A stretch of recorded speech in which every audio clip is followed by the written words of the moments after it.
this is part 2 to my story, which, like I said, for me to tell you the full story, I'm not ready to say the whole full story, but I'm telling y'all a lot of it. I'm not ready to come out with everything. Sorry, it just got dark because I'm driving and it's kind of dark. Let me see if I can turn on this light. I don't know what happened, but it got dark and I had to turn my light so I could tell you a story, but I'm almost at home so I can use my light. So anyway, as I was saying, I don't think that I'll be able to tell you the full story because I'm not ready to come out with the full story, but I'm telling y'all 90% of the story, okay? So let's go. So where I left off was I was telling you about the Maury Povich situation, where I was watching a season of Maury Povich back in the day. And this had to be around like 1993 because I was like 13. I'm 44 years old now. Okay. At that time I happened to be 13. Okay. I started dating the man when I was 12. Okay. So anyway, he has a tattoo that has like my birthday in 1993, and it'll say like Jessica until eternity, some crazy shit that he got done in prison. Okay, so this is very, very crazy. Okay, so all right, God, this is so like hard. So we watched the Maury Povich show. I remember watching that, and I remember the girls telling their story where they couldn't lift up their heads and this and that to look at other people, So that situation happened to me where I got smacked in my face for looking at someone and someone was in front of me. Then I told you about the part where I was going into my friend's house, right? And as I'm going into my friend's house, I'm thinking it was okay because I asked him, could I go to my friend's house? But he did tell me like I only had 15 to 20 minutes to go there. So I told my friend, yeah, I'm good. You know, I can hang out 15, 20 minutes. I was there way longer than that. So he came, he was done playing his basketball. He came, okay?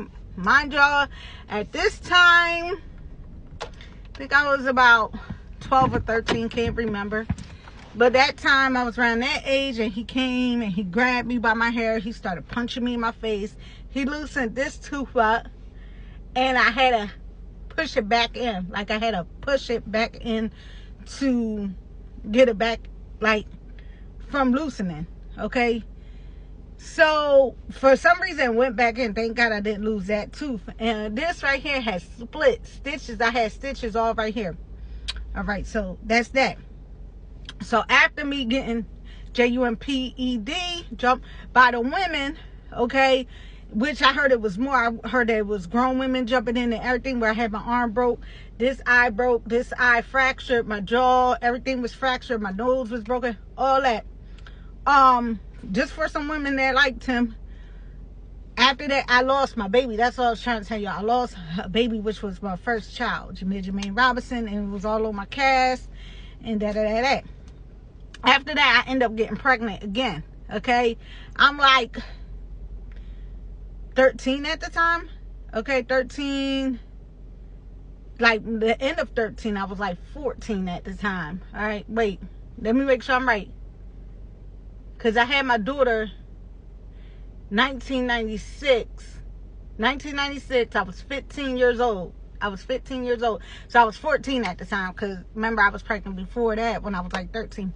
So anyway, make a long story short, I got pregnant around 14 years old.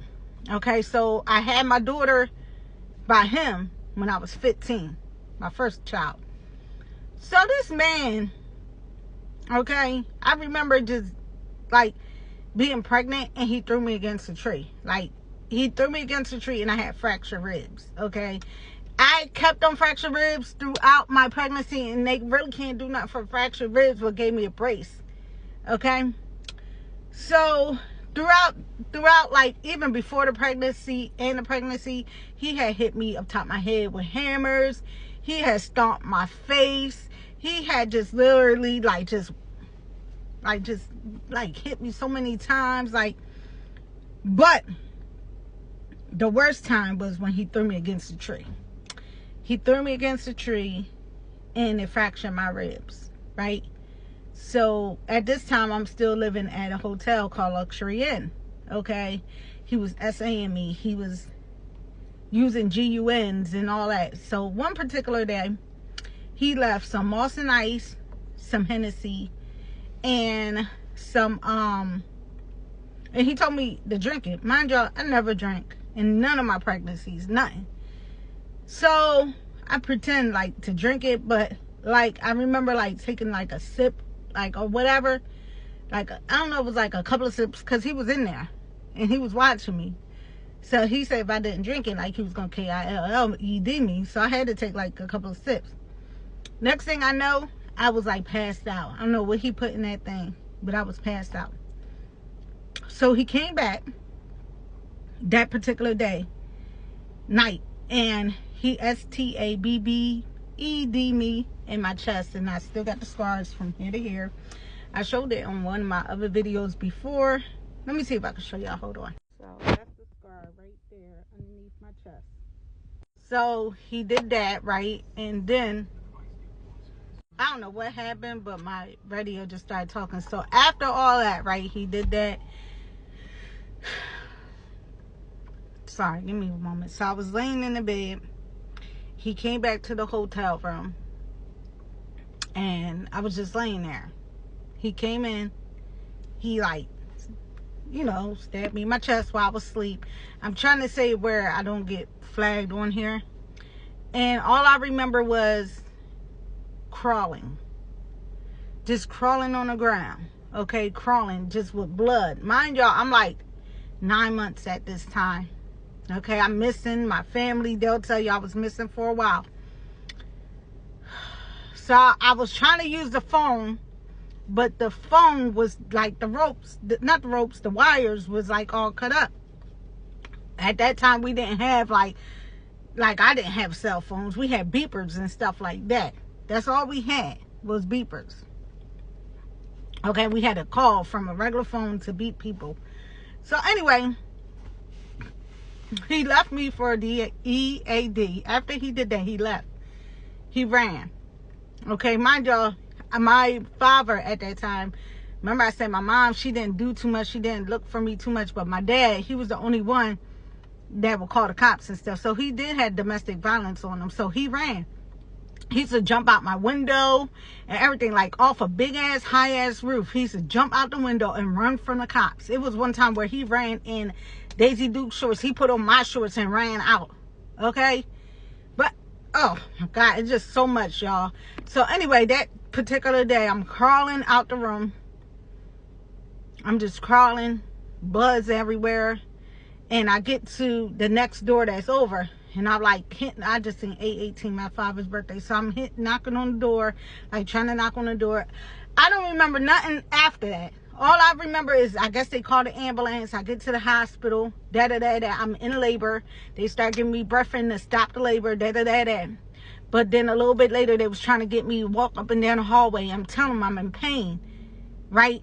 So they had contacted my mother and my father after I told them, you know, who I was, and they asked me, did I want, like, any other person not in there? Mind y'all, I am STABBED, and I'm in labor at the same time, and I have fractured ribs, okay?